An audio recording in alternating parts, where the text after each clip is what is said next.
తెలంగాణ ప్రభుత్వం ప్రతిష్టాత్మకంగా చేపట్టిన భూభారతి పోర్టల్ను ప్రయోగాత్మకంగా 4 మండలాల్లో అమలు చేయనున్నారు. ఖమ్మం జిల్లాలోని నేలకొండపల్లి మండలాన్ని పైలట్ ప్రాజెక్టులో భాగంగా ఎంపిక చేశారు.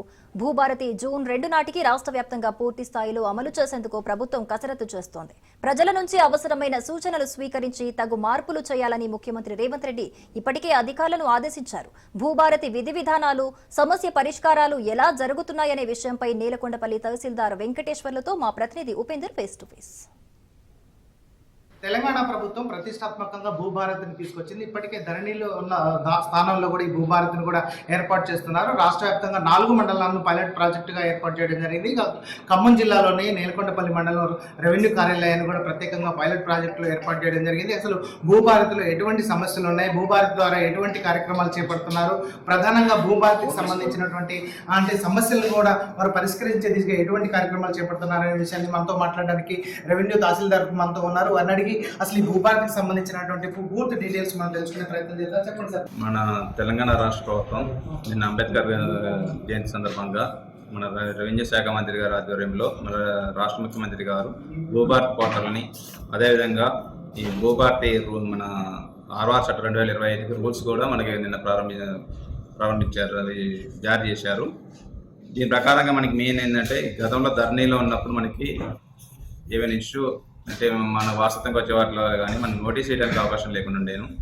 ఇప్పుడు దీంట్లో మనకి నోటీస్ ఇచ్చేసి విచారణ గావించి ఎలాంటి సమస్య తావేయకుండా మంచిగా ఆదేశాలు జారీ చేయడానికి గాను మంచి అవకాశం కల్పించారు ఈ చట్టం ద్వారా. మనకి కొత్తగా అంటే గతంలో చూసుకుంటే 33 మోడల్స్ ఉండేవి, ప్రధానంగా ఇప్పుడు 6 మోడల్స్కే మార్పు చేయడం జరిగింది. ఇక ప్రధానంగా అప్పిలేట్ అధికారికి కూడా ఉండే అవకాశం ఉందంటున్నారు. అసలు దానికి సంబంధించిన వివరాలు ఏంటి?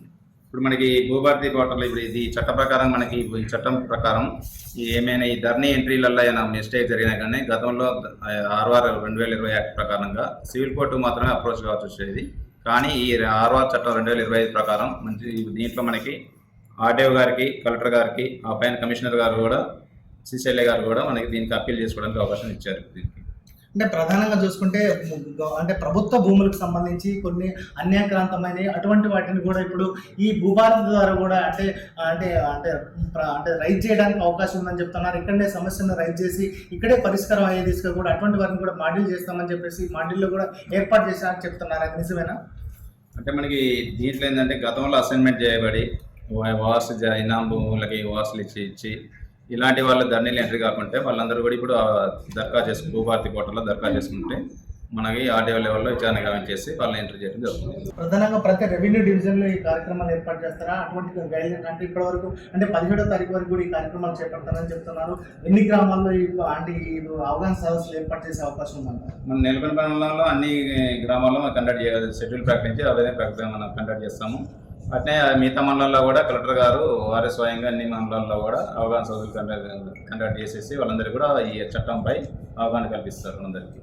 ప్రధానంగా చూసుకుంటే ఈ భూభారతి వల్ల కూడా ప్రజలకి ఎంతో ఉపయుక్తంగా ఉంటుంది అంటున్నారు. ప్రధానంగా ఈ భూభారతికి సంబంధించి ఇప్పటికే రాష్ట్ర వ్యాప్తంగా కూడా 4 మండలాలను ఎంపిక చేస్తే అందులో నేలకొండపల్లి మండలం కూడా ఉండడం చాలా సంతోషంగా ఉందని చెప్తున్నారు. ప్రధానంగా ఇక్కడ ఉన్నటువంటి ఏదైతే